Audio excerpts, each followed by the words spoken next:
चलिए जी स्टार्ट करते हैं। बिस्मिल्लाहिर्रहमानिर्रहीम। Welcome to the orientation session. Welcome to the first class of CAF one, that is financial accounting and reporting. तो आज की डिस्कशन के अंदर, आज के सेशन के अंदर जो सब्जेक्ट हम डिस्कस करने लगे उसका नाम है Kaif one, financial accounting and reporting. और आज के डिस्कशन में हम इस सब्जेक्ट के तकरीबन हर पहलू को देखेंगे। इस सब्जेक्ट का कोर्स कंटेंट क्या है, इस सब्जेक्ट का डिफिकल्टी लेवल क्या है, यानी कि आईकैप के एग्जामिनर की इस सब्जेक्ट में आपसे क्या एक्सपेक्टेशन है, इस सब्जेक्ट को हमने किस तरह से प्रिपेयर करना है, इस सब्जेक्ट में कितना कॉम्प्लेक्स एरिया है, किस तरह का पास में रिजल्ट रहा, ईच एंड एवरीथिंग हम आज के सेशन के अंदर डिस्कस कर रहे होंगे। फिर सेशन के एंड में मैं आप लोगों के साथ आपकी आने वाली 3.5-4 महीने की एक जर्नी डिस्कस करूंगा कि किस तरीके से आपने अपने आने वाले 3.5-4 महीने प्लान करने कि ना सिर्फ आप इस सब्जेक्ट को एफिशिएंटली इफेक्टिवली प्रिपेयर करें, बल्कि एग्जाम से पहले आपके पास रीजनेबल एटलीस्ट 1 महीने का टाइम हो जो कि आपके रिवीजन के लिए हो, जो कि आपके इंटायर एरिया को रिवाइज करने के लिए मोर देन इनफ अवेलेबल हो। साथ साथ कौन सी बुक्स हमने यूज करनी है, किस तरह से हमारी क्लासेस कंडक्ट होंगी, क्या शेड्यूल होगा, कौन से लेक्चर्स लेने हैं, किस तरह से क्वेश्चन आंसर या क्यूरीज वगैरह आंसर होगी, किस तरह से हमारी टेस्टिंग वगैरह होगी, ईच एंड एवरीथिंग हम सारी चीजें इस सब्जेक्ट की आज के सेशन में, मतलब यूं कह लो कि कैफ वन का हम डिटेल पोस्टमार्टम करने लगे आज के सब्जेक्ट के अंदर। लास्ट अटेम्प्ट के मुकाबले क्या सिलेबस के अंदर चेंज आया, कौन से नए चैप्टर्स ऐड हुए, कौन से पुराने चैप्टर्स डिलीट हुए, ईच एंड एवरीथिंग हम इस सब्जेक्ट के हवाले से आज के सेशन के अंदर डिस्कस कर रहे होंगे। अच्छा, जब पहले जब मैं अपनी बात करूंगा तो मैं आप लोगों के क्वेश्चंस को रीड नहीं कर रहा हूँ, लेकिन सेशन के एंड में हम आखिर के 10-15 मिनट रखेंगे जिसमें अगर आपके कोई क्वेश्चंस वगैरह है तो मैं उनको भी आंसर कर रहा हूँ। ठीक है, सबसे पहले अगर मैं Kaif one financial accounting and reporting one के सब्जेक्ट का एक ओवरव्यू डिस्कस करूँ, या यूं कह ले कि इस सब्जेक्ट की इंपॉर्टेंस के हवाले से बात करूँ, तो इसमें तो कोई दो राय नहीं है, इसमें तो कोई सेकंड थॉट ही नहीं है। एक चार्टर्ड अकाउंटेंट के लिए अकाउंटिंग का सब्जेक्ट सबसे अहम है। मतलब मैं ये नहीं कह रहा कि सिर्फ अकाउंटिंग का सब्जेक्ट अगर अच्छा हो और बाकी सब्जेक्ट्स अच्छे ना हो तो आप एक अच्छी चार्टर्ड अकाउंटेंट बन सकते हैं, लेकिन अकाउंटिंग के सब्जेक्ट के बगैर तो गुजारा ही नहीं है। पहली चीज तो ये कि चार्टर्ड अकाउंटेंट के नाम में ही अकाउंटेंट आ रहा है। उसके अलावा जो भी आपको सीए जर्नी के अंदर 18-20 पेपर्स पढ़ने हैं, पास करने हैं, उसमें अगर आप देखें तो सबसे ज्यादा आप अकाउंटिंग का सब्जेक्ट पढ़ते हो। पीआरसी लेवल पे आपने फाउंडेशन ऑफ अकाउंटिंग पढ़ा, कैफ में अकाउंटिंग के 2 पेपर, एक Kaif one financial accounting and reporting और एक कैफ 5 कॉर्पोरेट रिपोर्टिंग। फिर सीए फाइनल के अंदर आप advance financial accounting, advance corporate reporting. तो यानी कि इन सब्जेक्ट्स में से, इन 18-20 सब्जेक्ट्स में से आपके 4 पेपर तो प्योरली अकाउंटिंग के ही है। फिर ऑब्वियसली एक केस स्टडी का पेपर है, वहां पे भी अकाउंटिंग का कुछ एंगल होगा। और ऐसा नहीं है कि सिर्फ ये 4 सब्जेक्ट्स अकाउंटिंग के हैं। अकाउंटिंग का ये सब्जेक्ट आपके बाकी सब्जेक्ट्स में भी आपको असिस्ट कर रहा होगा। ऑडिटिंग में आप उसी वक्त स्ट्रांग हो सकते हो, उसी वक्त महारत हासिल कर सकते हो जब आपकी अकाउंटिंग स्ट्रांग होगी। अकाउंटिंग में जिस तरह से आप कंप्यूटेशन, जिस तरह से पीएनएल वगैरह बनाना सीखते हो, यही चीजें आपकी टैक्स में भी हेल्प कर रही होती है, क्योंकि टैक्स में भी मोर और लेस सिमिलर प्रिंसिपल या सिमिलर कैलकुलेशंस परफॉर्म हो रही होती है। इसी तरह से कॉस्टिंग में, मैनेजमेंट अकाउंटिंग में, बिजनेस इनसाइट एनालिसिस में भी आप बजटिंग, फोरकास्टिंग के जब चैप्टर्स पढ़ते हो या बिजनेस अप्रेजल्स के जब चैप्टर पढ़ते हो तो वहां पे अकाउंटिंग के नंबर्स ही कैलकुलेट कर रहे होते हो। तो अकाउंटिंग के 4 सब्जेक्ट्स तो अलग हैं, बाकी सब्जेक्ट में भी अकाउंटिंग का पेपर आपको काफी ज्यादा असिस्ट कर रहा होगा। इन शॉर्ट मैं ये कह सकता हूं कि चाहे आपकी ये जो एग्जाम या स्टडीज की जर्नी है, चाहे जो आपकी प्रोफेशनल जर्नी है, इन दोनों जर्नीज के अंदर एक अच्छा चार्टर्ड अकाउंटेंट बनने के लिए accounting is the foundation, accounting is the base. ये जितनी ज्यादा स्ट्रांग होगी उतनी ज्यादा आपकी ये एजुकेशन जर्नी, उतनी ज्यादा आपकी प्रोफेशनल जर्नी स्मूथ रन हो रही होगी। एनीवे, अब हम बात करते हैं स्पेसिफिकली कैफ वन के हवाले से, that is financial accounting and reporting. The good news is कि लास्ट अटेम्प्ट के मुकाबले इस अटेम्प्ट के अंदर इस सब्जेक्ट का कोर्स थोड़ा सा रिलैक्स हुआ है, इस सब्जेक्ट का कोर्स थोड़ा सा कम हुआ है। लास्ट अटेम्प्ट में कैफ वन के जो टोटल लेक्चर आवर्स थे ना, वो तकरीबन 95 थे। इस अटेम्प्ट में वो 95 से रिड्यूस होकर 80 आवर्स होंगे, क्योंकि आईकैप ने कोर्स के अंदर कुछ रिशफलिंग की है, एक चैप्टर को डिलीट कर दिया है, एक चैप्टर को कैफ 6 में कैफ 5 में लेकर चला गया। तो इस तरीके से हमारे पास कोर्स थोड़ा सा मजीद रिलैक्स्ड हो गया है। हमें लास्ट अटेम्प्ट के मुकाबले कम नंबर ऑफ चैप्टर्स अब की बार कवर करना है। कौन कौन से, उसे हम थोड़ी देर में डिस्कस करेंगे। फिर जब मैं इस सब्जेक्ट की प्रिपरेशन की बात करूंगा, अगर जिन लोगों ने अभी इससे पहले जो हमारी कैफ 2 की सेशन हुई उसमें भी मैंने बात की कि देखें, आप कैफ लेवल के ऊपर कोई भी सब्जेक्ट प्रिपेयर करें, चाहे वो कैफ 1 हो, कैफ 2 हो, कैफ 3 हो, या कैफ 1 से लेकर कैफ 8 तक कोई भी सब्जेक्ट आपने प्रिपेयर करना है, हर सब्जेक्ट को प्रिपेयर करने के लिए हर सब्जेक्ट को पास करने के लिए एक ड्यू टाइम है, एक मिनिमम टाइम है जो आपको सब्जेक्ट को देना पड़ेगा। तो ये जो 80 आवर्स मैंने आपके सामने लिखे हैं, ये सिर्फ लेक्चर्स आवर्स हैं। 80 आवर्स में ये सब्जेक्ट कंप्लीटली रेडी नहीं हो जाएगा। 80 आवर्स के लेक्चर्स के अलावा आपकी रेगुलर रिवीजन, आपकी रेगुलर सेल्फ स्टडी, आपकी रेगुलर पास पेपर की प्रैक्टिस अपनी जगह है। 80 hours is the total lecture content, यानी कि जो हमारी क्लासेस होंगी, जो हमारे टीचिंग आवर्स होंगे, वो 80 आवर्स के हैं। आपने सेल्फ रिवीजन, आपने सेल्फ प्रैक्टिस, आपने सेल्फ स्टडी तो लाजमी करनी है। मोटी मोटी अगर मैं बात करूं तो आपसे ये एक्सपेक्ट किया जाता है कि आप कैफ के किसी भी सब्जेक्ट को डेली बेसिस पे 2.5 से 3 घंटे अलॉट करें और अकॉर्डिंगली उस हिसाब से अपना शेड्यूल बनाएं। अगर आप आने वाली अटेम्प्ट के अंदर 3 पेपर्स की तरफ जा रहे हैं तो 3 घंटे के हिसाब से आपको डेली बेसिस पे 8 से 9 घंटे मिनिमम पढ़ना पड़ेगा। अगर आप आने वाली अटेम्प्ट में 4 पेपर्स की तरफ जा रहे हैं तो 2.5 से 3 घंटे के हिसाब से कम आपने डेली बेसिस पे 10-11 घंटे पढ़ना होगा, जो कि प्रैक्टिकली पॉसिबल है। पास में भी पढ़ा है, मैंने भी पढ़ा है और इंशाल्लाह आप लोग भी कर लेंगे। तो फॉर एग्जाम्पल कि हम आज ये अहद करते हैं कि भाई हम आने वाली अटेम्प्ट में कैफ 1 का सब्जेक्ट प्रिपेयर कर रहे हैं, चाहे वो हमारा कैफ का पहली अटेम्प्ट है, चाहे हम ऑलरेडी कैफ के कुछ पेपर्स दे चुके हैं और अब की बार हम कैफ 1 का पेपर अटेम्प्ट करेंगे। हमने कैफ 1 को डेली बेसिस पे कम से कम 2.5 से 3 घंटे पढ़ना है, इसके बगैर देखो गुजारा नहीं है। हाँ, लेकिन अगर आपने अगले 3.5-4 महीने तक इस सब्जेक्ट को डेली बेसिस पे 2.5 से 3 घंटे दे दिए, आई गारंटी यू कि आने वाली अटेम्प्ट के अंदर आपका ये सब्जेक्ट पास हो जाएगा। अब कैफ 1 को मैं डेली लेट से 3 घंटे देता हूं, तो इस 3 घंटे को मैं ब्रेक कैसे करूंगा? इस 3 घंटों में मैं क्या करूंगा? सर, डेली आपने सबसे पहला काम ये करना है कि डेली 1 घंटा आप सिर्फ रिवाइज करेंगे। देखिए, ये इंटर की तरह, ओ लेवल्स की तरह, ए लेवल्स की तरह नहीं चलेगा कि आपने पहले पूरा कोर्स कंप्लीट कर लिया और फिर एंड में रिवाइज करेंगे। क्योंकि यहाँ सीए में जो आप सब्जेक्ट्स पढ़ रहे हो, अकाउंटिंग तो चले आप पहले पढ़ चुके हो, लेकिन इतनी डिटेल में, इतनी इन डेप्थ, इतने अकाउंटिंग स्टैंडर्ड्स आपने आज से पहले कभी नहीं पढ़े।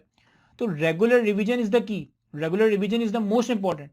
जितना ज्यादा आप चीजों को बार बार रिवाइज करोगे, जितना ज्यादा आप चीजों को बार बार प्रैक्टिस करोगे, उतनी अच्छी आपकी स्किल्स, उतनी अच्छी आपकी अकाउंटिंग स्किल्स डेवलप होगी, आपकी प्रिपरेशन हो रही होगी। तो पहले 1 घंटे में हम डेली रिवाइज करेंगे। जो कल पढ़ा वो आज रिवाइज करेंगे, जो पिछले 2 दिन में पढ़ा, जो पिछले 3 दिन में पढ़ा, जो पिछले 1 हफ्ते में पढ़ा, डेली बेसिस पे 1 घंटा सिर्फ हमारा रिवीजन का होगा कि हम पुरानी चीजों को डेली रिवाइज कर रहे होंगे। फिर अगला 1 घंटा हम नए लेक्चर्स कवर करेंगे, अगला 1 घंटा हम नए लेक्चर्स को कवर करेंगे। देखिए, अगर आपके पास 80 आवर्स का कोर्स है और डेली अगर आप 1 घंटे का भी लेक्चर कवर करो तो इसका मतलब है अगले 80 दिनों में, यानी कि पौने 3 महीनों में आपका कोर्स डन। सिंपल सी मैथ्स है ना। अगर मैं डेली 1 घंटे का लेक्चर कवर करता हूं और 80 आवर्स के लेक्चर्स हैं तो इसका मतलब है नेक्स्ट 80 डेज में, यानी कि पौने 3 महीने में हमारा कोर्स कंप्लीट हो सकता है। और फिर 1 घंटा हम अपनी सेल्फ स्टडी और प्रैक्टिस को देंगे। ये बड़ा जरूरी है। मैं या मेरी जगह कोई अल्लाह का फरिश्ता आकर आपको कितनी ही अच्छी अकाउंटिंग क्यों ना पढ़ा ले, आप एक अच्छे अकाउंटेंट उस वक्त तक नहीं बन सकते जब तक आप लोग उसे खुद से प्रैक्टिस ना करें। देखें, फॉर एग्जाम्पल कि अगर आप ड्राइविंग क्लासेस लेते हैं तो क्या सिर्फ इंस्ट्रक्टर की बातें सुनकर आप गाड़ी चलाना सीख जाएंगे? हरगिज नहीं। जब तक आप गाड़ी खुद नहीं चलाएंगे, जब तक स्टीयरिंग व्हील आपके हाथ पे नहीं होगा, जब तक आप उस गाड़ी को मेन रोड पे लेकर नहीं निकलोगे, आप गाड़ी चलाना नहीं सीख सकते। सेम इसी तरह से ये जो अकाउंटिंग का पेपर है, ये एक प्रैक्टिकल सब्जेक्ट है। मैं जितने अच्छे कॉन्सेप्ट डिलीवर कर दूं, मैं जितने तुम्हें ज्यादा प्रैक्टिस क्वेश्चंस करवा दूं, ये सारी चीजें तो अपनी जगह, लेकिन जब तक तुम प्रैक्टिस नहीं करोगे, जब तक तुम सेल्फ स्टडी नहीं करोगे, जब तक तुम सेल्फ प्रैक्टिस नहीं करोगे, वो बात या वो हाथों में तेजी या वो कॉन्सेप्चुअल क्लैरिटी नहीं आएगी। तो self study and self practice is the key, this is must, इसके बगैर गुजारा ही नहीं है। डेली बेसिस पे अगर आप 3 घंटे, 2.5 से 3 घंटे कैफ को देते हो, एक पोर्शन रिवीजन के लिए, एक पोर्शन नए लेक्चर्स की कवरेज के लिए, एक पोर्शन सेल्फ स्टडी और सेल्फ रिवीजन के लिए, आपका ये सब्जेक्ट आने वाले 3.5-4 महीने में बासानी प्रिपेयर हो सकता है। हमारा टारगेट ये होगा कि हम मार्च के एंड में हैं, अगस्त की 17 तारीख से हमारे कैफ के एग्जाम्स। इस दफा जो अटेम्प्ट है वो सितंबर के फर्स्ट वीक में नहीं है, बल्कि अगस्त की 17 तारीख से स्टार्ट हो रहे हैं एग्जाम्स। तो यानी कि आपके पास अप्रैल का महीना है, मई का महीना है, जून का महीना है, जुलाई का महीना है और अगस्त के 15-20 दिन है, 15 दिन है। 4.5 महीने आपके पास अवेलेबल है। अभी हम मार्च के एंड पे हैं, अप्रैल, मई, जून, जुलाई और अगस्त के 16 दिन, तो यानी कि तकरीबन 4.5 महीने अवेलेबल है। लेकिन हम 4.5 महीने में सिर्फ कोर्स कवर नहीं करेंगे।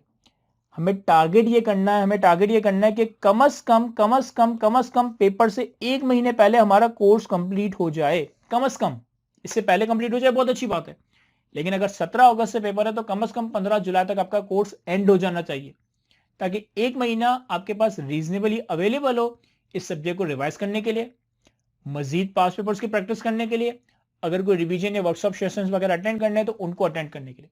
तो टारगेट ये रखेंगे कि हमने मिड ऑफ जुलाई तक एनी हाउ इस कोर्स को कंप्लीट करना है मिनिमम। इससे पहले हो जाता है बहुत अच्छी बात है, लेकिन इससे आगे लेके नहीं जाएंगे, ताकि 15 जुलाई से लेकर 15 अगस्त तक जितने भी हम कैफ के पेपर्स में अपेयर हो रहे हैं हम सिर्फ उनका रिवीजन कर रहे होंगे, मजीद प्रैक्टिस क्वेश्चंस, मजीद पास पेपर के क्वेश्चंस, मजीद रिवीजन, मजीद अगर कोई वर्कशॉप वगैरह अटेंड करनी है तो उनको अटेंड कर रहे होंगे। यहां तक बात क्लियर है। अब थोड़ा सा इस सब्जेक्ट के पासिंग रेशियो को डिस्कस करते हैं। ये आपके सामने पिछली 10-11 अटेम्प्ट का पासिंग परसेंटेज आ रहा है, और CAF 1 financial accounting and reporting का पासिंग परसेंटेज कैफ के बाकी सब्जेक्ट्स के मुकाबले इतना अच्छा नहीं है। To be straightforward, to be very honest, ये जो पासिंग परसेंटेज है ये कैफ के बाकी सब्जेक्ट्स के मुकाबले इतना अच्छा नहीं है। थोड़ी देर पहले ही हमने कैफ 2 का ओरिएंटेशन सेशन लिया, वहां मैंने आपको बताया कि पिछली 10 अटेम्प्ट का जो एवरेज रिजल्ट है वो 36% है, लेकिन कैफ 1 के अंदर पिछली 10 अटेम्प्ट का जो एवरेज रिजल्ट है वो तकरीबन 29-30% है, कैफ 2 से कम। और इसकी बहुत सारी वजूहत है। पहली वजह यह है कि पीआरसी में आप जो पेपर देकर आए हो वो सारे एमसीक्यूज बेस्ड होते थे, आपको चूज द बेस्ट आंसर करना होता था।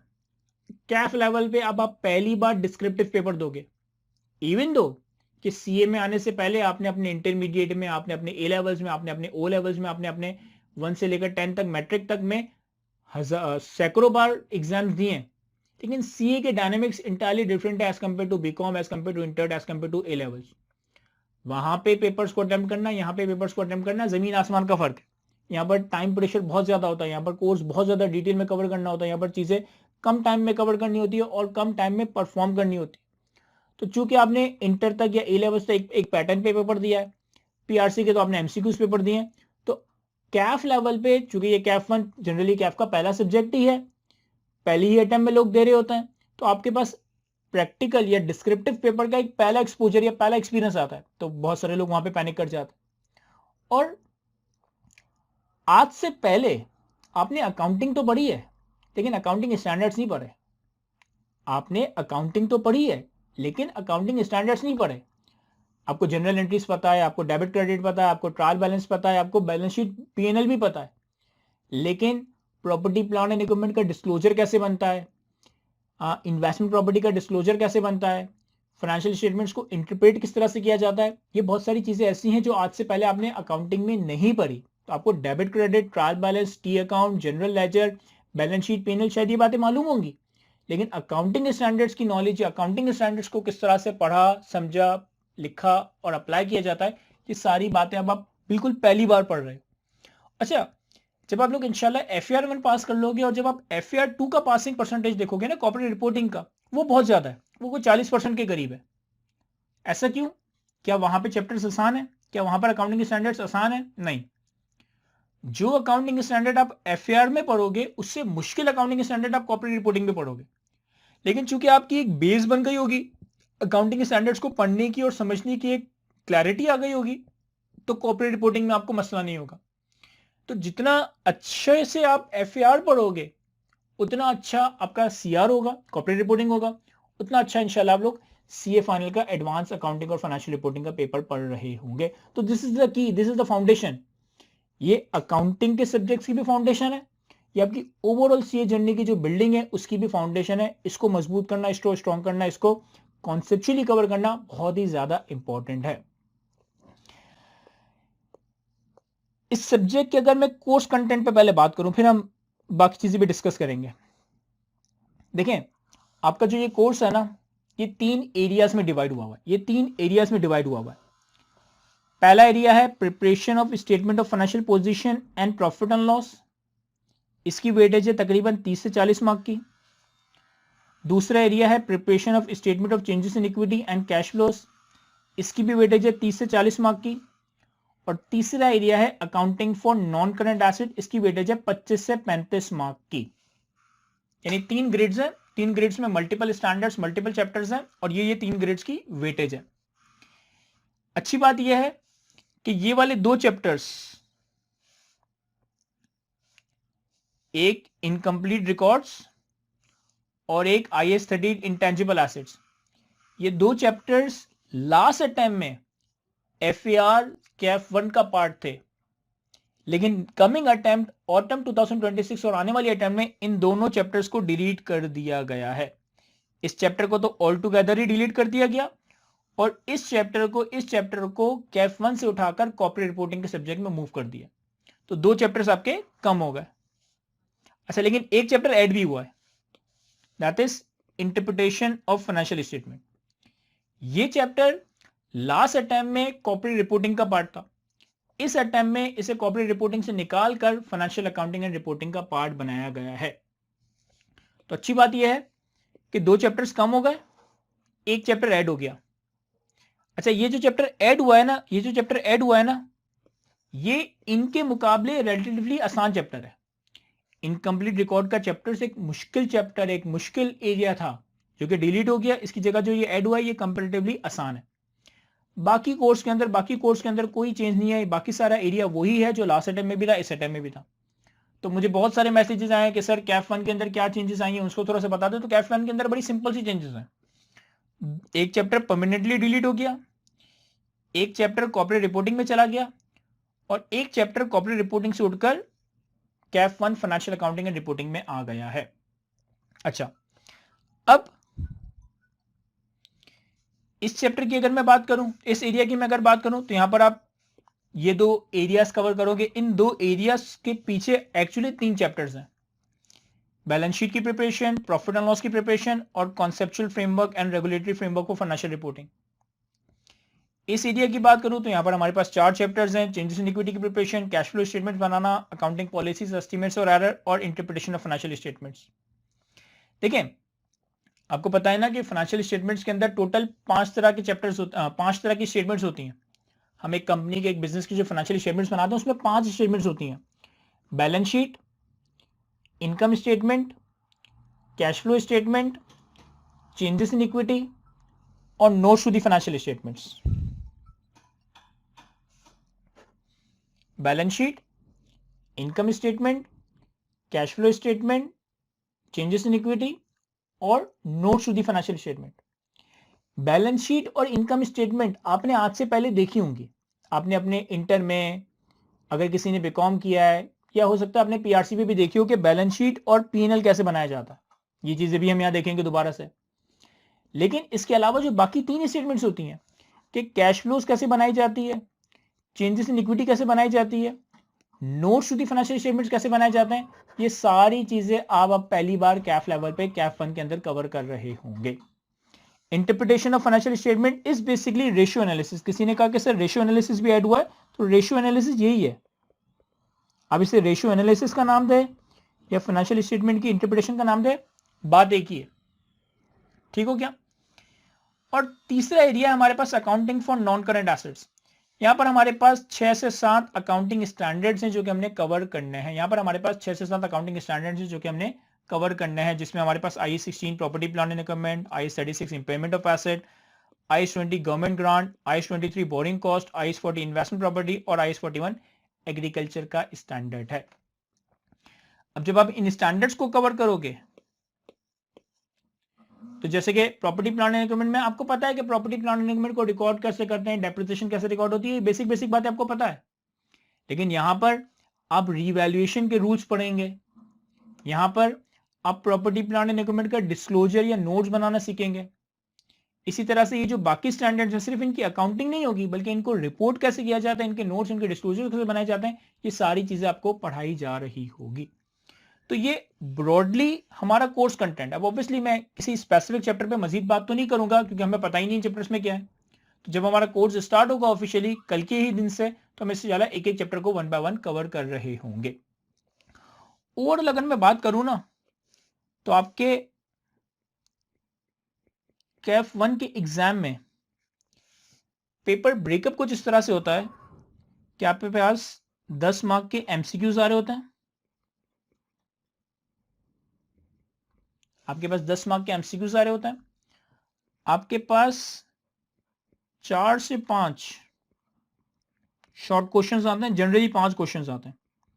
4 से 5 शॉर्ट क्वेश्चंस आते हैं जिनकी वेटेज 8 से 10 मार्क्स की होती है, यानी कि हर सवाल 8 मार्क का, 10 मार्क का, इस तरह से होता है। और आपके पास 3 लॉन्ग क्वेश्चंस आते हैं जिनकी वेटेज 15 से 20 मार्क की होती है। तो टोटल पेपर में मिला जुलाकर आपके पास 8 से 9 सवाल आ रहे होते हैं। टोटल पेपर में मिला जुलाकर आपके पास 8 से 9 सवाल आते हैं। उसका ब्रेकअप किस तरह से है? एक आपका एमसीक्यू का क्वेश्चन होगा 10 मार्क का, 4 से 5 आपके पास शॉर्ट क्वेश्चंस होंगे जिनकी वेटेज 8 से 10 मार्क की रखी गई होगी। कोई 8 मार्क का होगा, कोई 10 मार्क का, कोई 12 मार्क का भी हो सकता है। और 3 जनरली हमारे पास लॉन्ग क्वेश्चंस होते हैं, 15 मार्क के हो सकते हैं, 17 मार्क के हो सकते हैं, 20 मार्क के हो सकते हैं। टोटल हमारे पास एग्जाम में 8 से 9 क्वेश्चंस आते हैं और ये आपका 100 मार्क का पेपर बन रहा होता है। एग्जामिनर ने ये भी बताया कि मैं कौन से क्वेश्चन से लॉन्ग क्वेश्चन, कौन से शॉर्ट पूछ सकता हूं, लेकिन इस पर हम किसी लेटर स्टेज पे बात करेंगे, अभी फिलहाल नहीं। मोटा मोटा हमें ये पता होना चाहिए कि 10 मार्क के एमसीक्यूज आएंगे, 4 से 5 शॉर्ट क्वेश्चंस आएंगे, 3 हमारे पास लॉन्ग क्वेश्चंस आ रहे होंगे। अब अगर आप चैप्टर्स देखो ना, तो 3 चैप्टर्स यहां, 4 चैप्टर्स यहां और 6 चैप्टर्स यहां, तो तकरीबन ये बन गए 12-13 चैप्टर्स। और एग्जाम में सवाल आने हैं 8-9 सवाल। और एग्जामिनर ऐसा भी करता है कि एक लॉन्ग क्वेश्चन के अंदर उसने 2 चैप्टर्स या 2 स्टैंडर्ड्स टेस्ट कर लिए। एमसीक्यूज तो पूरे ही कोर्स से आ रहे होंगे, लेकिन लॉन्ग क्वेश्चन के अंदर जनरली 2 या 2 से ज्यादा स्टैंडर्ड भी टेस्ट हो जाता है। तो अगर हमारे पास कवर करने के लिए 12-13 चैप्टर्स हैं और 8-9 सवाल एग्जाम में आने हैं, तो कोई भी चैप्टर ऐसा नहीं है जिसको आप छोड़कर जा सको। जितनी भी चीजें आपके कोर्स में है, जितनी भी चीजें आपके कोर्स में है, वो हर अटेम्प्ट के लिए ही इंपॉर्टेंट है। क्योंकि कभी इन 2 स्टैंडर्ड्स को मिलाकर सवाल पूछ लेगा, कभी इन 2 स्टैंडर्ड्स को मिलाकर सवाल पूछ लेगा, इन पे सेपरेट क्वेश्चन आ जाएगा, तो आपको छोड़कर नहीं जा सकते। पूरा कोर्स आपने लाजमी कवर करना होगा। सेलेक्टिव स्टडी का यहाँ पर मार्जिन नहीं है। जहां आपने सेलेक्टिव स्टडी की, लाजिम है कि आप एग्जाम में एक आधा क्वेश्चन छोड़कर आ रहे होंगे। और अभी थोड़ी देर में मैं एग्जामिनर कमेंट्स पर आऊंगा, तो वहां पर आप देखेंगे कि स्टूडेंट्स के फेल होने की मेजर वजह सेलेक्टिव स्टडी है। स्टूडेंट के फेल होने की मेजर वजह सेलेक्टिव स्टडी है। सर क्या मतलब, हम समझे नहीं आपकी बात? देखिए, आईकेप जो है ना, हर अटेम्प्ट के एग्जाम्स कंप्लीट होने के बाद 3 डॉक्यूमेंट्स पब्लिश करता है। हर अटेम्प्ट के बाद होता है ये। एक तो उस अटेम्प्ट का क्वेश्चन पेपर पब्लिश करता है, फिर रिजल्ट आने के बाद उस अटेम्प्ट का सजेस्टेड आंसर और एग्जामिनर कमेंट पब्लिश करता है। उस अटेम्प्ट का सजेस्टेड आंसर और एग्जामिनर कमेंट पब्लिश करता है। सजेस्टेड आंसर में उस अटेम्प्ट के क्वेश्चन पेपर का आईकेप अपना सोल्यूशन प्रोवाइड करता है, और एग्जामिनर कमेंट में आईकेप ये बताता है कि यार इस अटेम्प्ट के अंदर जिन बच्चों ने पेपर्स दिया उनका कैसा रिजल्ट था, उन्होंने क्या गलतियां की, उनकी क्या वीकनेसेस थी, उन्होंने क्या एरर्स वगैरह किए। तो मेरी नजर में examiner comment is the most important document to design your strategy to prepare for your weak areas. क्योंकि यार आप जब पास बच्चों के, जो पुराने बच्चे हैं, जो पुराने स्टूडेंट्स हैं जिन्होंने पेपर दिए हैं, अगर आप उनकी गलतियां देखोगे तो आपको पता चलेगा ना कि जनरली लोग गलतियां क्या करते हैं, और जो गलतियां जनरली लोग करते हैं उसी पे आपने फोकस करना है, उसी एरिया को आपने स्ट्रॉन्ग करना है। तो वैसे तो इस डॉक्यूमेंट में मैंने पिछली 7-8 अटेम्प्ट के एग्जामिनर कमेंट्स रखे हैं, लेकिन 2-3 अटेम्प्ट के एग्जामिनर कमेंट्स में आपके सामने रीड करता हूं, ताकि आपको पता चले कि आपसे पहले जिन लोगों ने ये पेपर दिया वो जनरली क्या गलतियां करते थे, ताकि हमें ये पता चले कि हमें किन एरियाज पे मेहनत करनी है, किन एरियाज पे फोकस रखना है, किस तरह से अपनी प्रिपरेशन को लेकर चलना है। फॉर एग्जाम्पल, हमारे सामने ऑटम 2025 की अटेम्प्ट का एग्जामिनर कमेंट आ रहा है। मैं पूरा तो रीड नहीं कर रहा, लेकिन मैं सिर्फ इंपॉर्टेंट बातें रीड कर रहा हूं। कहता है, trend of selective study remain evident. Trend of selective study remain evident, यानी एग्जामिनर को आपकी आंसर को भी चेक करके पता चल गया कि स्टूडेंट जो है वो सिलेक्टिव स्टडी करके आता है। एक टॉपिक बहुत अच्छा करके आया है, एक टॉपिक छोड़कर आया है। आगे कहता है, examinees who attempted all 9 questions had a significant higher likelihood of passing, whereas omitting even a single question reduces the probability of success substantially, and leaving 2 questions almost eliminated that possibility. देखो क्या कह रहा है, बड़ी important बात की है इसने। कह रहा है, मुझे तुम्हारे पेपर से पता चला कि तुम सेलेक्टिव स्टडी करके आए हो, कुछ चैप्टर्स अच्छे करके आए हो, कुछ चैप्टर छोड़कर आए हो। आगे कहता है, जिन बच्चों ने पूरे 9 सवाल सॉल्व किए थे, यानी कि 9 के 9 क्वेश्चंस अटेम्प्ट किए थे, उनके पास होने की लाइक्लीहुड बहुत ज्यादा थी। जिन्होंने एक सवाल भी छोड़ा था, यानी कि 9 में से 8 सवाल किए थे, उनकी प्रोबेबिलिटी पास होने की कम हो गई, और जिन्होंने 2 सवाल छोड़े थे उनकी तो पास होने की प्रोबेबिलिटी तकरीबन एलिमिनेट ही हो गई, खत्म ही हो गई। अब आप सोचें अगर आपने 13 में से 11 चैप्टर बहुत अच्छे किए, 2 चैप्टर छोड़ दिए और उन 2 चैप्टर से 2 सवाल आ गए, तो आप 2 सवाल छोड़ेंगे, और जब आप 2 सवाल छोड़ेंगे तो आपके पास होने की प्रोबेबिलिटी एलिमिनेट हो गई। आपने 13 में से 12 चैप्टर की, 1 चैप्टर छोड़ दिया, आपने 13 में से 12 चैप्टर की 1 चैप्टर छोड़ दिया, यानी कि आपने 1 सवाल छोड़ दिया। सिर्फ 1 चैप्टर 1 सवाल छोड़ने की वजह से आपके पास होने की प्रोबेबिलिटी काफी कम हो गई। तो यहां पर सेलेक्टिव स्टडी, किसी चैप्टर को ज्यादा किसी चैप्टर को कम करने का मार्जिन ही नहीं है। आपने 100% कोर्स कवर करना है, इसके बगैर आपका गुजारा नहीं होगा। ये वाली बात मैं टेक्स्ट में नहीं करता। टेक्स्ट में मैं खुद कहता हूं कि यार ये चैप्टर को छोड़ सकते हो या इस चैप्टर पे कम टाइम दो, लेकिन अकाउंटिंग में ये बड़ा जरूरी है कि आपने पूरा 100% कोर्स कवर करके जाना है। आगे क्या कहता है,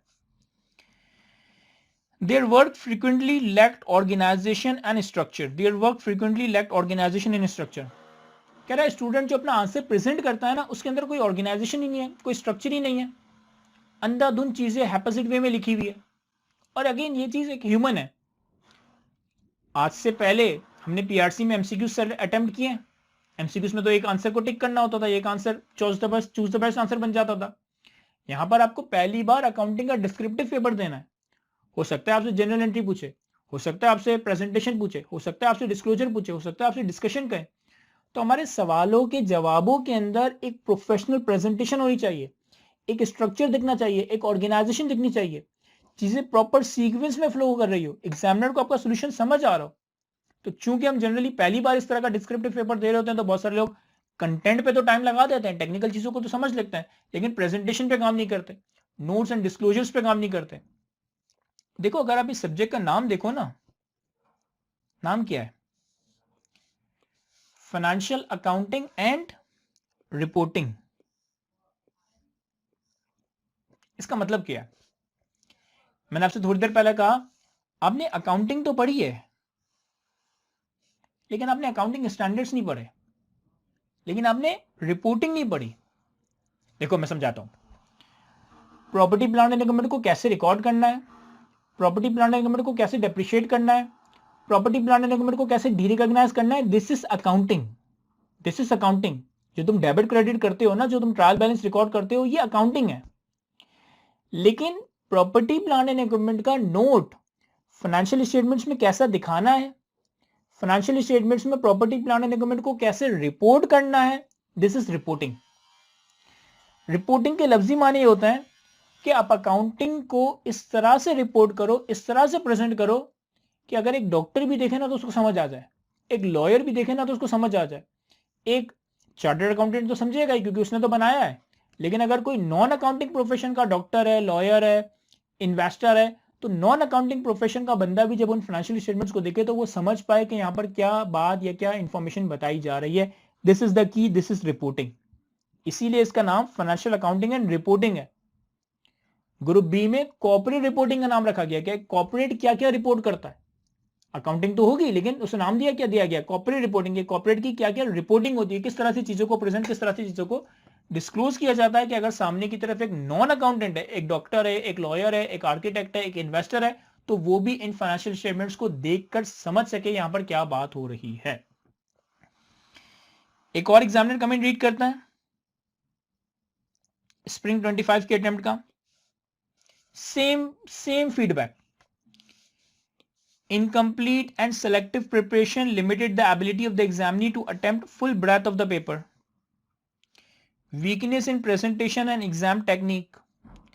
Disorganized answer, excessive or unnecessary working और ineffective time management. देखो कोई अलग बात नहीं की, जो बात इसने ऑटम 2025 के कमेंट में कही थी वही बात स्प्रिंग 25 के कमेंट में भी कह रहा है कि तुम इनकम्प्लीट और सेलेक्टिव स्टडी करके आए हो, तुम्हारे पास प्रेजेंटेशन पे काम नहीं किया हुआ, तुम्हारे आंसर्स बड़े डिसऑर्गेनाइज्ड थे, अननेसेसरी वर्किंग वगैरह करके आए हो।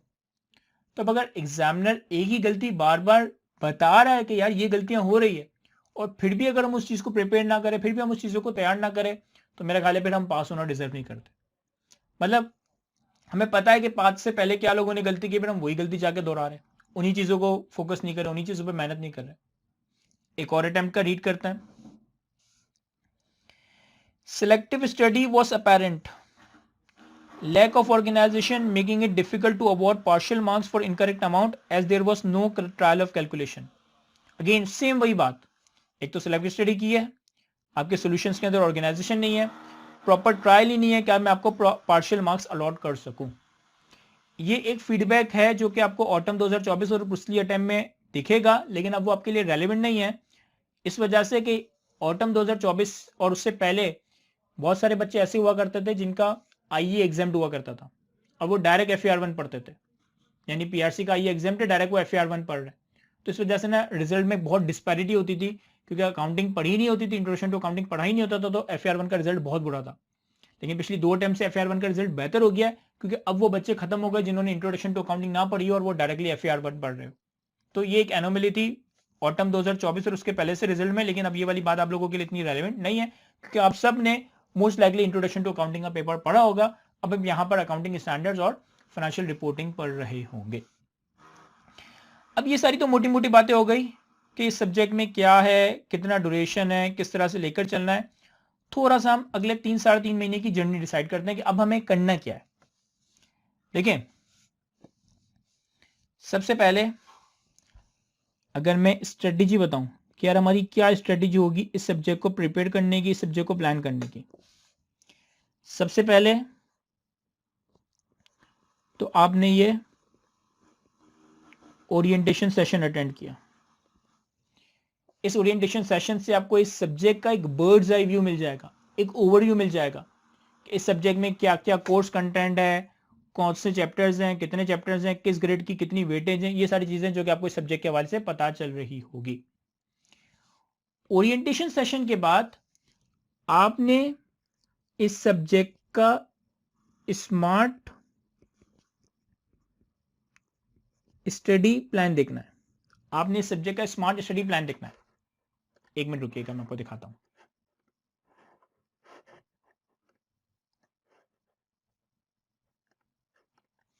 आप सबके सामने एक एक्सेल की शीट प्रेजेंट हो रही है, आप सबको एक्सेल की शीट दिख रही है?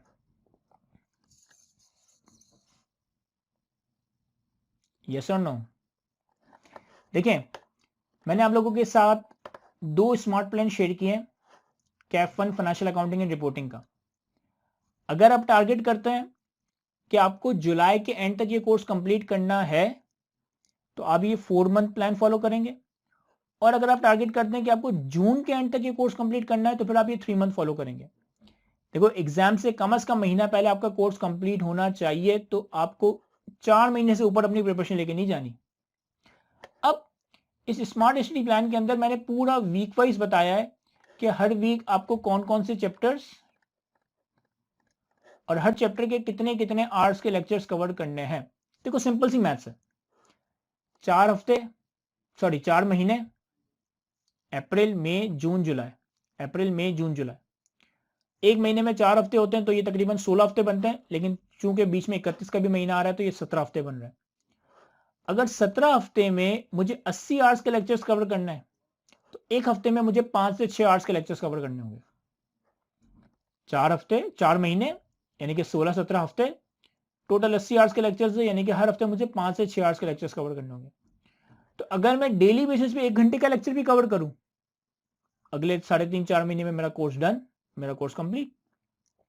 तो अगर आप डेली 3 घंटे अकाउंटिंग को देते हैं, 1 घंटा रिवीजन करते हैं, 1 घंटा नया लेक्चर कवर करते हैं, 1 घंटा सेल्फ स्टडी करते हैं, आपका जुलाई के एंड तक, 26 जुलाई तक, 25 जुलाई तक कोर्स वाइंड अप हो जाएगा। और मैंने कोई अनरीजनेबल टारगेट नहीं रखा। देखो, वीक 1 में मैंने कहा है कि IS-23 कवर करना है, इसके 5 घंटे के लेक्चर्स हैं। वीक 2 में मैंने कहा है कि आपने IS-16 50% कवर करना है, इसके 7.5 घंटे के लेक्चर्स। वीक 3 में मैंने कहा है कि आपने IS-16 50% कवर करना है, इसके 7.5 घंटे के लेक्चर्स। वीक 4 में मैंने कहा कि इन्वेस्टमेंट प्रॉपर्टी का चैप्टर कवर करना है, इसके 4 घंटे के लेक्चर्स। तो हर हफ्ते का टारगेट 5 से 6 घंटे या मैक्सिमम 7 घंटे है, यानी डेली बेसिस पे अगर 1 घंटे का लेक्चर भी कवर करते हो, जुलाई के एंड तक कोर्स कंप्लीट हो जाएगा। जुलाई के रिमेनिंग डेज और अगस्त के 15-20 दिन आपके पास रिवीजन के लिए होंगे। अगर कोई ये टारगेट करे कि नहीं सर, मैं जून के एंड तक ही कोर्स कंप्लीट करना चाहता हूं, तो वो 3 मंथ प्लान फॉलो करेगा। यहां पर आपको हर हफ्ते 6 से 7 घंटे के लेक्चर्स कवर करने होंगे। डेली बेसिस पे फिर FAR1 को 3 घंटे नहीं, तकरीबन 3.5-4 घंटे देना पड़ेगा। यानी 1 घंटा आप रिवीजन को दे दें, 1-1.5 घंटे के लेक्चर कवर करें और 1.5 घंटे की प्रैक्टिस करें। यहाँ भी मैंने आपके पास वीक वाइज एक शेड्यूल बना दिया है कि आपको हर हफ्ते कौन कौन से चैप्टर और कितने कितने लेक्चर्स कवर करने। अभी आप पर है, आप 3 मंथ फॉलो करें या 4 मंथ फॉलो करें। तो सबसे पहले हमने ओरिएंटेशन सेशन अटेंड किया, उसके बाद हमने अपने लिए स्मार्ट प्लान पिक किया कि हम 3 मंथ फॉलो करेंगे या 4 मंथ फॉलो करेंगे। अब स्मार्ट प्लान पिक करने के बाद स्मार्ट प्लान की दी हुई स्ट्रक्चर्ड सीक्वेंस में आपने इस कोर्स के लेक्चर्स को कवर करना स्टार्ट करना है। देखिए, आप लोगों के पास कैफ1 के एक पोर्टल का एक्सेस होगा। कैफ1 के पोर्टल के ऊपर वही सारी चीजें उसी सीक्वेंस में आ रही है जिस तरह से स्मार्ट प्लानर में आ रही है कि आपको किस सीक्वेंस में लेक्चर्स कवर करना है। सर मैं पहले ये वाला स्टैंडर्ड कवर करना चाहूँ, देखो कवर करने के लिए कर सकते हो, लेकिन ये रिकमेंडेड नहीं है। मैं तकरीबन पिछले 11 सालों से अकाउंटिंग का एक सब्जेक्ट पढ़ा रहा हूँ, सीए फाइनल लेवल पे, कैफ लेवल पे। अब तक कोई मिला जुला के मेरे ख्याल है कि एक अंदाजन बता रहा हूँ कि 25-30 हज़ार बच्चों को मैं पढ़ा चुका हूँ, जिसमें से बहुत सारे बच्चे अल्हम्दुलिल्लाह पास भी हुए हैं, गोल्ड मेडल, मेरिट सर्टिफिकेट भी है। तो ये सीक्वेंस एक थॉटफुल, एक लॉजिकल सीक्वेंस है। या यूं कह लें कि देखें, जब बच्चा पैदा होता है ना, तो उसे पहले दिन गोश्त नहीं खिलाया जाता, क्योंकि अगर आप उसे पहले दिन ही गोश्त खिलाएंगे तो उसको फूड पॉइजनिंग हो जाएगी। पहले वो माँ का दूध पीता है, फिर थोड़ा वक्त के साथ साथ वो पानी पीता है, फिर वक्त के साथ साथ वो बाकी ग़िज़ा लेता है, और एक वक्त तो आता है कि वो मसाले और हर चीज़ खाने लग जाता है। अगर पहले दिन उसको गोश्त खिला देंगे तो उसको फूड पॉइजनिंग हो जाएगी, वो बीमार हो जाएगा। इसी तरह से सब्जेक्ट्स भी हैं। अब आपको बेसिक्स ही नहीं है और आप डायरेक्टली कोई मुश्किल स्टैंडर्ड खोल देते हो, तो फिर बात नहीं बनेगी। तो जिस सीक्वेंस में आपको स्मार्ट प्लानर में, जिस सीक्वेंस में आपको पोर्टल में लेक्चर दिए हुए हैं, आपको उसी स्ट्रक्चर्ड सीक्वेंस में इसको कवर करना है। क्लियर है यहां तक? उसके बाद स्मार्ट प्लानर के हिसाब से आपने लेक्चर्स कवर करना शुरू किया, लेक्चर्स को दी हुई स्ट्रक्चर सीक्वेंस में कवर करना शुरू किया। फिर आपके पास पास पेपर्स आएंगे। अब देखें, मेरा तरीकेकार यह है कि मैं ऐसा नहीं करूंगा कि पहले आपको पूरा कोर्स कंप्लीट करवाऊं और उसके बाद आखिर में पास पेपर्स करवाऊं। नहीं, हम ऐसा नहीं करेंगे। हम हर चैप्टर के पास पेपर्स उस चैप्टर के साथ ही कवर करेंगे। हम हर चैप्टर के पास पेपर्स उस चैप्टर के साथ ही कवर करेंगे। हमने चैप्टर 1 कवर किया, उसके पास पेपर्स हम चैप्टर 1 के साथ ही देख लेंगे। चैप्टर 2 कवर किया, उसके पास पेपर्स हम चैप्टर 2 के, यानी हर चैप्टर के पास पेपर्स आपको उस चैप्टर के साथ ही कवर करवाए जा रहे होंगे। फिर हर चैप्टर की जो टेस्टिंग होगी ना, वो भी हमारी साथ साथ चल रही होगी। Basically IQ school of finance में 2 तरह की टेस्टिंग आपकी होगी। एक आपके चैप्टर वाइज मॉक कंडक्ट होंगे, यानी कि हर चैप्टर के कंप्लीट होने के बाद अगले हफ्ते उस चैप्टर का टेस्ट हो जाएगा। पहले हफ्ते में IAS 23 कवर हुआ, अगले हफ्ते में IAS 23 का टेस्ट। दूसरे तीसरे हफ्ते में IAS 16 कवर हुआ, उसके बाद IAS 16 का टेस्ट। हर चैप्टर का चैप्टर वाइज मॉक होगा। और इसके अलावा आपका एक मिड टर्म और एक फाइनल मॉक होगा। क्या मतलब सर मिड टर्म और फाइनल मॉक? जब हमारा कोर्स तकरीबन 50% कंप्लीट हो जाएगा तो हम एक मिड टर्म मॉक कंडक्ट करेंगे, और जब हमारा कोर्स 100% कंप्लीट हो जाएगा तो फिर हम एक फाइनल मॉक कंडक्ट कर रहे होंगे। तो हर चैप्टर के बाद उस चैप्टर का भी टेस्ट होगा। 50% कोर्स कंप्लीट होने के बाद मिड टर्म मॉक भी होगा, और 100% कोर्स कवर होने के बाद आपका फाइनल मॉक भी कंडक्ट हो रहा होगा। फिर सवाल आता है, सर बुक कौन सी इस्तेमाल करनी है? देखिए, बुक्स के हवाले से मेरी ओपन रिकमेंडेशन है, आप जो सब्जेक्ट जिस टीचर से पढ़ रहे हैं ना, उसी टीचर की बुक इस्तेमाल किया करें। मैं ये नहीं कह रहा कि मेरी बुक सबसे अच्छी है या मेरी बुक से ही पढ़ोगे तो पास होगे, नहीं। मैं ये कह रहा हूं जो सब्जेक्ट जिस टीचर से पढ़ते हो उसी टीचर की बुक फॉलो करनी है, चाहे वो अकाउंटिंग हो, ऑडिट हो, टैक्स हो, जो भी सब्जेक्ट तुम जिस भी टीचर से पढ़ो उसी टीचर की बुक फॉलो करनी है। कैफ1 की मेरी अपनी एक बुक है जो आप यूज करेंगे, और इस बुक के अंदर सब कुछ है।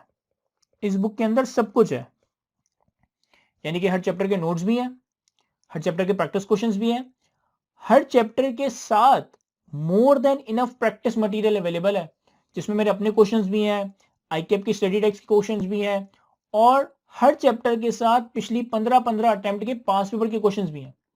मतलब मैंने बुक को बनाया इस तरीके से, जब आप बुक देखेंगे तो हर चैप्टर में पहले नोट्स आ रहे होंगे, यानी कॉन्सेप्ट्स आ रहे होंगे, फिर प्रैक्टिस क्वेश्चंस आ रहे होंगे जिसमें मेरे भी सवाल होंगे, ACC के भी सवाल होंगे, ICAP की स्टडी टेक्स्ट के भी सवाल होंगे, और फिर हर चैप्टर के साथ उस चैप्टर के पिछली 15 अटेम्प्ट में जितने सवाल टेस्ट हुए हैं वो आपको नजर आ जाएंगे।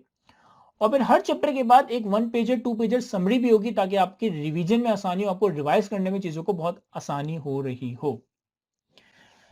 सर क्या हमें आईकेप की बुक परचेज करनी चाहिए?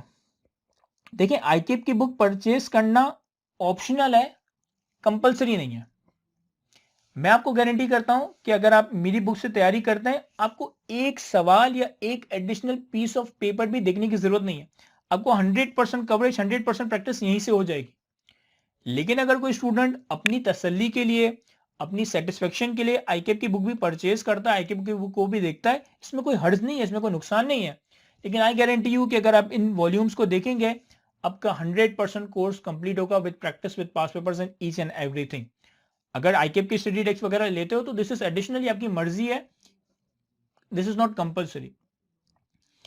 तो ये मोटी मोटी बातें थी इस सब्जेक्ट के हवाले से। सर फिर क्लासेस के हवाले से बताएं, क्लासेस किस तरह से कंडक्ट होगी?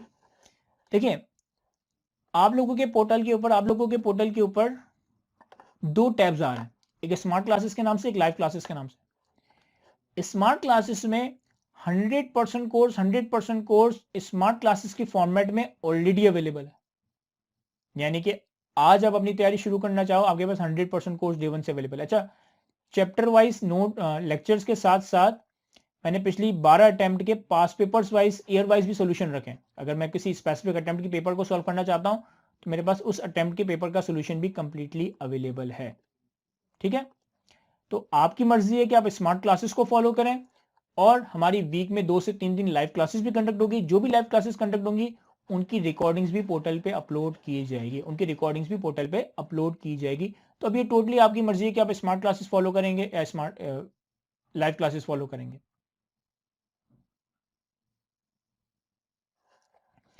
अच्छा सर, जो आप क्लास में हमें नोटिंग्स करवाएंगे, जो सवालों के सॉल्यूशंस वगैरह प्रोवाइड करेंगे, वो हमें किस तरह से मिलेंगे? सर मेरी स्टडी ड्राइव्स हैं जो मैं स्टूडेंट्स के साथ शेयर करता हूं, और ये कॉम्प्लीमेंट्री है, हर कोई इस्तेमाल कर सकता है। ये एक लिंक है जो आप लोगों को मेरे व्हाट्सएप ग्रुप्स में मिल जाएगा, या अगर नहीं है आप किसी व्हाट्सएप ग्रुप में तो मुझे मैसेज कर दीजिएगा, मैं आपको सेंड कर दूंगा। इसमें मेरे सारे सब्जेक्ट का सारा स्टडी मटेरियल बड़ा ही ऑर्गेनाइज मैनर में आपको प्रोवाइड किया जाएगा। फॉर एग्जाम्पल कि अगर मैं कैफ 1 की बात करूं, तो कैफ 1 में जाएंगे तो हर चैप्टर का एक अलग फोल्डर बना हुआ है। पहले ओवरव्यू, फिर पास पेपर्स, फिर उनके सॉल्यूशंस, फिर एग्जामिनर कमेंट्स। पिछली 12-15 अटेम्प्ट के एग्जामिनर कमेंट्स आ रहे हैं, 12-15 अटेम्प्ट के सॉल्यूशंस आ रहे हैं, 12-15 अटेम्प्ट के क्वेश्चन पेपर्स आ रहे हैं। चैप्टर वाइज नोट्स में जाएंगे तो जैसे मैं IS-23 में गया, तो इस चैप्टर की क्लास नोटिंग्स आ रही हैं, इस चैप्टर के प्रैक्टिस क्वेश्चंस आ रहे हैं, इस चैप्टर की प्रेजेंटेशंस आ रही हैं, इस चैप्टर की समरी आ रही है। फॉर एग्जांपल अगर मैं प्रेजेंटेशन ओपन करूं, तो ये हमारे पास इस चैप्टर की प्रेजेंटेशन है, नोट्स हैं यूं कह लें। अगर मैं प्रैक्टिस क्वेश्चंस ऐड ओपन करूं, तो ये इस चैप्टर के प्रैक्टिस क्वेश्चन आ गए। अब बिल्कुल आखिर में आएंगे तो आप देखेंगे कि प्रैक्टिस क्वेश्चंस के बाद हमारे पास IS-23 के आईकेप के पास पेपर्स आ गए। स्प्रिंग 2021 के टर्म में एक सवाल आया था, फिर ऑटम 2021 में एक सवाल आया था, फिर स्प्रिंग 22 में सवाल है। तो हर चैप्टर में आपको ऐसे ही मिलेगा, नोट्स, प्रैक्टिस क्वेश्चंस, पास पेपर क्वेश्चंस, और इसके अलावा हर चैप्टर की एक समरी भी मिल रही होगी, ताकि एग्जाम से पहले अगर हमने क्विकली चीजों को रिवाइज करना हो तो हम सिर्फ इस 1 पेज समरी को देखेंगे। 1 पेज समरी के अंदर हमारे सारे कॉन्सेप्ट कंप्लीट हो जाएंगे। किसी ने सवाल पूछा कि sir guidance about incomplete record topic, Sadia वो चैप्टर अब डिलीट हो चुका है, that chapter is no more part of CAF 1। तो उस चैप्टर के हवाले से आपको परेशान होने की जरूरत नहीं, वो चैप्टर आपका कोर्स से डिलीट हो चुका है। और फिर जो जो हम क्लास में सॉल्व करेंगे ना, जो जो सवाल मैं आपको क्लास में सॉल्व करवाऊंगा, उन सबके जो मेरे सॉल्यूशंस होंगे वो आप लोगों को इस तरीके से नोटिंग के फॉर्म में मिल जाएंगे। लेकिन मैं 100% ये आपको रिकमेंड करूंगा कि आपने अपनी नोटिंग्स खुद करनी है, मेरी नोटिंग्स पर रिलाई नहीं करना। आपने खुद अपना रजिस्टर मेंटेन करना है, सारी चीजों को प्रॉपर्ली खुद से नोट करना है। मैंने ये बातें बताई तो हैं। न्यू चैप्टर जो है वो ये ऐड हुआ है, इंटरप्रिटेशन ऑफ फाइनेंशियल स्टेटमेंट्स, या इसे रेशियो एनालिसिस भी कहा जाता है। तो this was a complete overview of CAF 1 financial accounting and reporting on my part. हमारे पास कुछ टाइम अवेलेबल है, तो आप लोगों के जो भी सवाल है मैं उसे आंसर करने के लिए यहां पर मौजूद हूं। नहीं साहब, मैंने कैप 6 के हवाले से कहा था कि कैप 6 की हमारा जो फर्स्ट क्लास या ओरिएंटेशन है वो कमिंग वीकेंड सैटरडे या संडे वाले दिन होगी, तो कैप 6 के हवाले से हम वीकेंड पे बात करेंगे। ठीक है अफान, मैं भेज दूंगा।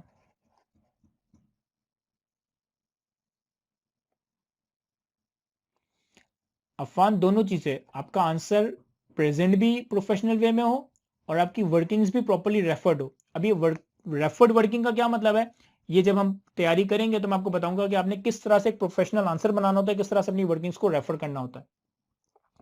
हादिया, स्मार्ट क्लासेस लें या लाइव क्लासेस लें, प्लानर आपको एक दिया जाएगा कि आपका हर वीक कौन कौन सा टेस्ट कंडक्ट होना है और आपने वो टेस्ट अटेम्प्ट करना है। बुक इंशाल्लाह आप लोगों के पास इस वीकेंड तक अवेलेबल हो जाएगी, सॉफ्ट कॉपी में इस वीकेंड तक अवेलेबल हो जाएगी और हार्ड कॉपी आप नेक्स्ट वीक में IQ के कैंपस से परचेज कर सकते हैं, ऑर्डर कर सकते हैं। बख्तावर, आई गेस कि आपने थोड़ा सेशन लेट ज्वाइन किया, मैंने सेशन के शुरू में बताया था कि इस सब्जेक्ट में क्या क्या चेंजेस थी, तो अभी ये ओरिएंटेशन सेशन की रिकॉर्डिंग ले लीजिएगा। जी राफिया, बिल्कुल रिकमेंडेड है। आप 4 सब्जेक्ट्स प्लान कर रहे हैं, आप 4 सब्जेक्ट्स भी दे सकते हैं। अब जैसे जैसे वक्त बढ़ रहा है, जिस तरह से टेक्नोलॉजी आप लोगों की जिंदगी में आ रही है, चीजें कंपैरेटिवली आसान हो गई है। आपके पास ऑन एन एवरेज 80 से 90 घंटे का एक कोर्स है। 4 सब्जेक्ट अगर मैं उठाता हूं तो तकरीबन मेरे पास 300 घंटे के करीब मेरा टोटल कंटेंट बनेगा, जो कि ह्यूमनली पॉसिबल है। अगर आप डेली बेसिस पे 4-5 घंटे की भी लेक्चर्स कवर करते हैं, अब आने वाले 3.5-4 महीने के अंदर 4 सब्जेक्ट्स के लेक्चर्स भी कवर कर सकते हैं। 1 महीना आपके पास प्रैक्टिस के लिए भी होगा। अच्छा, जो मैंने आपको स्टडी ड्राइव शेयर की थी ना, इसका लिंक आप लोगों को मिल जाएगा। इसमें पहला ही ये फोल्डर आ रहा है, ओवरव्यू ऑफ कैफ 1। इसके अंदर ये एक्सेल फाइल आ रही है, स्मार्ट प्लान फॉर कैफ 1। उसके अंदर यही फाइल है जो मैंने आपके सामने ओपन की है, तो ये आप वहां से इजीली डाउनलोड भी कर सकते हैं। लाइव क्लासेस की रिकॉर्डिंग पोर्टल पे अपलोडेड होगी।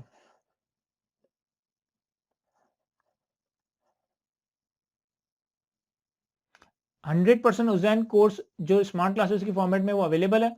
कल से हमारी फर्स्ट ऑफिशियल क्लास होगी, तो जो लाइव क्लासेस कंडक्ट होगी उनकी रिकॉर्डिंग भी पोर्टल पे अपलोड हो जाएगी।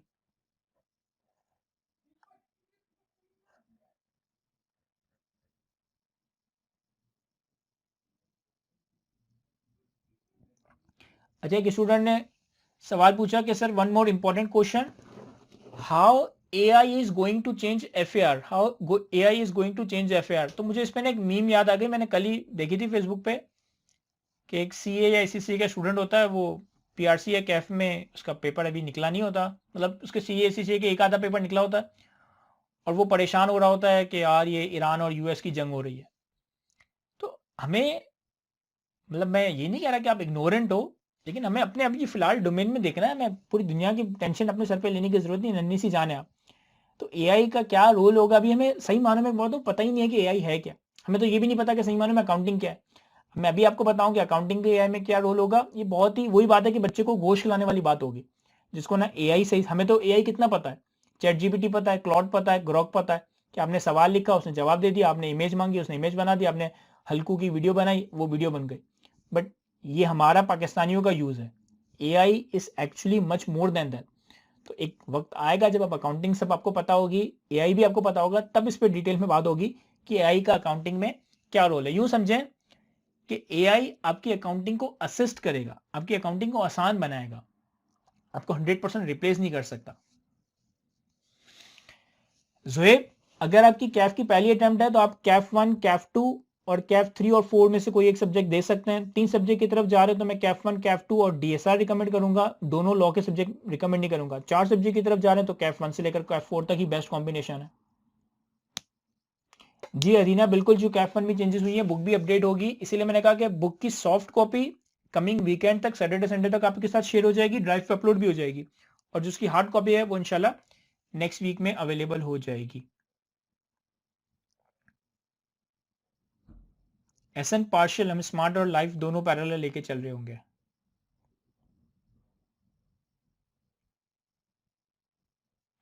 राफिया, पहले अपने ओन पे सवालों को सॉल्व करना है, मतलब जैसे आपने कॉन्सेप्ट देखा, उसका एक सवाल देखा, अब उस जैसे जो रिमेनिंग सवाल है वो आपने डायरेक्टली सोल्यूशन नहीं देखने, वो पहले आपने खुद सॉल्व करना है, फिर उसका सोल्यूशन देखना है। सादिया, चेंजेस के बाद ये सब्जेक्ट मजीद आसान हो गया है क्योंकि कोर्स मजीद लाइट हो गया है, 2 बड़े चैप्टर निकालकर एक छोटा चैप्टर ऐड हुआ है।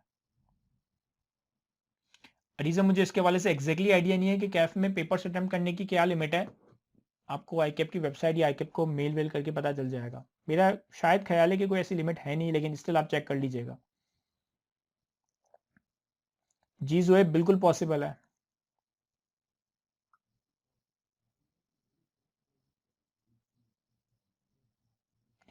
नहीं, कैप 4 को लेने से 5 सब्जेक्ट्स नहीं बनेंगे, 4 सब्जेक्ट्स ही बनेंगे, क्योंकि कैप 4 में आईकेप ने अगर 2 सब्जेक्ट्स मर्ज किए तो उनका कोर्स भी रिड्यूस किया है। और ये पहले 2 सब्जेक्ट हुआ ही नहीं करता था, एक ही सब्जेक्ट था। ये तो आईकेप ने पुरानी स्कीम में 2 सब्जेक्ट में स्प्लिट किया था, अब दोबारा मर्ज कर दिया, तो वो आईकेप ने कोर्स भी उसका अकॉर्डिंगली रिड्यूस किया है। अच्छा, एक ये सवाल कि सर क्या स्मार्ट लेक्चर्स अपडेटेड होंगे? देखो एक चीज यहाँ पे समझो, आईक्यू स्कूल ऑफ फाइनेंस अलहमदुलिल्लाह जो है ना, पूरे पाकिस्तान में सबसे ज्यादा सीए फाइनल के स्टूडेंट्स पढ़ा रहा है, चाहे फिर वो अकाउंटिंग हो, टैक्स हो, ऑडिटिंग हो, एसपीएम हो, कोई भी सब्जेक्ट हो। और आप लोग अगर सोशल्स वगैरह फॉलो करते हैं तो पिछले 3-4 अटेम्प्ट से हमारे सीए फाइनल में 4-4, 5-5 अलहमदुलिल्लाह गोल्ड मेडल्स वगैरह आ रहे हैं। तो अगर सीए फाइनल का बच्चा आईक्यू स्कूल ऑफ फाइनेंस पे रिलाई कर रहा है ना, तो इसका मतलब है कि यहाँ पे आपको कोई पुरानी चीज या कोई गलत चीज पढ़ाई जाए, इसका सवाल ही पैदा नहीं होता। ये कैसे हो सकता है कि सीए फाइनल में हमारे 4-4, 5-5 सब्जेक्ट्स के अंदर गोल्ड मेडल आ रहे हैं, थाउजेंड्स ऑफ स्टूडेंट हमसे पढ़ रहे हैं, और हम उनको पुरानी लेक्चर्स दे सकते हैं, हम उनको पुरानी चीजें पढ़ा सकते हैं, हम उनको गलत चीजें खुदा ना खासा पढ़ा सकते हैं।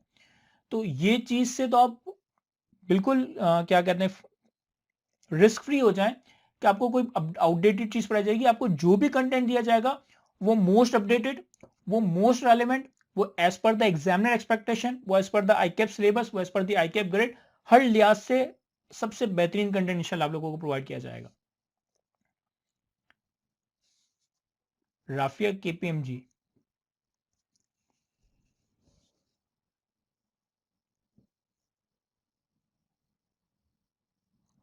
अफवान, अगर आपने IA-16 अभी कवर किया है ना, तो IA-16 में मैंने IA-16 के बहुत ज्यादा पास पेपर के क्वेश्चंस IA-16 के साथ कवर नहीं करवाए। रीजन बीइंग कि IA-16 के पास पेपर्स बाकी स्टैंडर्ड्स के साथ मिलकर आते हैं। तो IA-16 के बाद जब आप इन्वेस्टमेंट प्रॉपर्टी, गवर्नमेंट ग्रांट और इम्पेयरमेंट कवर करोगे, तो एक चैप्टर आएगा आईके पास पेपर नॉन करंट एसेट्स। इस चैप्टर के अंदर ना इन पांचों स्टैंडर्ड्स के मिला जुला कर सवाल आता है। आईके क्या करता है, एक सवाल में ये पांचों स्टैंडर्ड टेस्ट कर लेगा, एक सवाल में ये 3 स्टैंडर्ड टेस्ट कर लेगा, एक सवाल में ये 2 स्टैंडर्ड टेस्ट कर लेगा। तो जो मिक्स क्वेश्चन है ना, वो सारे मैंने यहां पर रखे। तो यहां पर आपको 15-20 पास पेपर्स के सवाल नजर आएंगे, जिसमें ये पांचों स्टैंडर्ड्स मिला जुला कर टेस्ट किए गए होंगे। अरीजा, ये बिल्कुल टोटली आपके ऊपर डिपेंडेंट है। अगर आप सॉफ्ट में पढ़ने में कन्वीनियंट है, आप सॉफ्ट में बुक को इस्तेमाल करें। अगर सॉफ्ट में कन्वीनियंट नहीं है तो हार्ड कॉपी परचेज कर सकते हैं, इससे कोई फर्क नहीं पड़ता। राफिया, एसटीएस मैटर करता है फर्म के इंडक्शन के वक्त। जितना एफटीएस आपका पुराना हो जाता है, उतना अच्छी फर्म में इंडक्शन के चांसेस कम हो जाते हैं। जितना लेटेस्ट एफटीएस होता है, उतना फर्म की इंडक्शन के चांसेस बढ़ जाते हैं।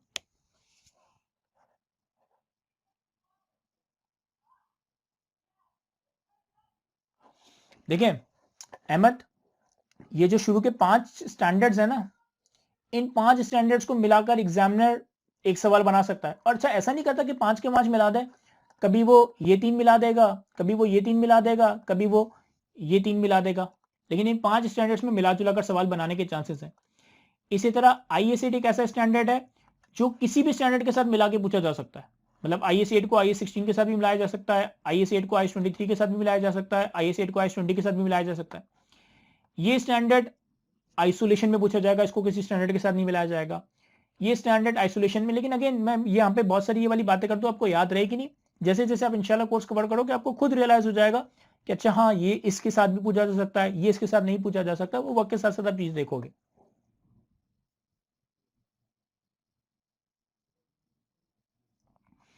हंजिला, आपको अकाउंटिंग में कोई भी थ्योरी याद करने की जरूरत नहीं है। यहां से लेकर यहां तक ये जितने चैप्टर्स हैं, ये सारे कॉन्सेप्चुअल, ये सारे प्रैक्टिकल चैप्टर है, जिसमें प्रैक्टिस होगी, कॉन्सेप्ट पे बात होगी। सिर्फ एक ये चैप्टर है, छोटा सा चैप्टर है, देखो 2 घंटे का चैप्टर है। ये एक थ्योरेटिकल चैप्टर है जहां पर आपको कुछ चीजें याद करने की जरूरत है। लेकिन यूं समझो कि अकाउंटिंग में याद करने का पोर्शन हार्डली 10% है। 90% कंटेंट जो है ना, वो आपका कॉन्सेप्चुअल, प्रैक्टिस, अकाउंटिंग, ये सब है।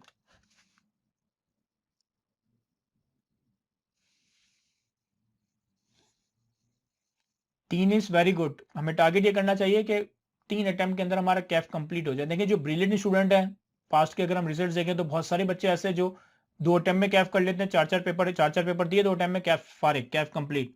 लेकिन ऑब्वियसली वो एक्स्ट्रा ऑर्डिनरी स्टूडेंट्स होंगे लेकिन मैं समझता हूँ कि एक एवरेज या एक अबव एवरेज स्टूडेंट को 3 अटेम्प्ट के अंदर अपना मैक्सिमम कैफ कंप्लीट कर लेना चाहिए। राफिया, आई वुड रिकमेंड कि आप टारगेट 3 महीने का ही लेके चलें, ताकि थोड़ा बहुत ऊपर नीचे भी हो तो आप 3.5 महीने में मिड ऑफ जुलाई तक कोर्स कंप्लीट कर लें।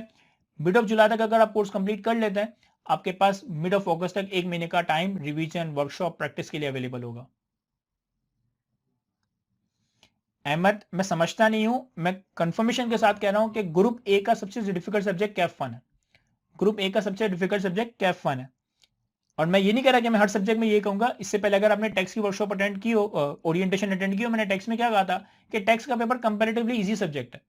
सबसे मुश्किल सब्जेक्ट कैफ 1 ही है, क्योंकि आप अकाउंटिंग को पहली बार देख रहे होते हो। अकाउंटिंग स्टैंडर्ड्स, रिपोर्टिंग, कॉन्सेप्ट, बहुत कुछ चीजें यहाँ पे पहली बार देखोगे। लॉ और डीएसआर थोड़े बोरिंग हो सकते हैं, लेकिन थियोरिटिकल सब्जेक्ट है, पास हो जाता है। सबसे मुश्किल ग्रुप ए के अंदर अकाउंटिंग का ही पेपर है।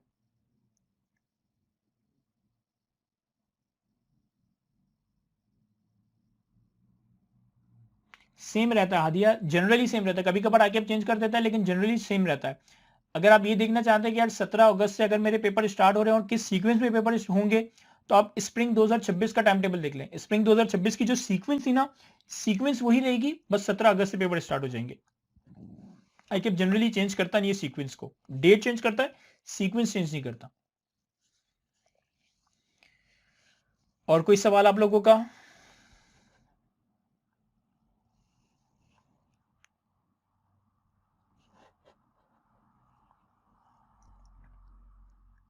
चलिए जी, आई बिलीव तो मजीद कोई हमारा क्वेश्चन नहीं है, तो मैं आज के इस सेशन को यहीं तक रखता हूँ। इंशाल्लाह कल के दिन ही हमारी पहली क्लास स्टार्ट होगी और हम अपने कोर्स को ऑफिशियली स्टार्ट कर रहे होंगे, पढ़ाई कर स्टार्ट कर रहे होंगे। कोई सवाल आप लोगों के सेशन के बाद जहन में आया तो आप मुझे व्हाट्सएप भी कर सकते हैं। व्हाट्सएप नंबर होपफुली आप लोगों के पास होगा, या फिर कल के सेशन के अंदर मुझसे पूछ सकते हैं। तो आज की अपनी इस गुफ्तगू को हम यहीं तक रखते हैं। थैंक यू, अल्लाह हाफिज़।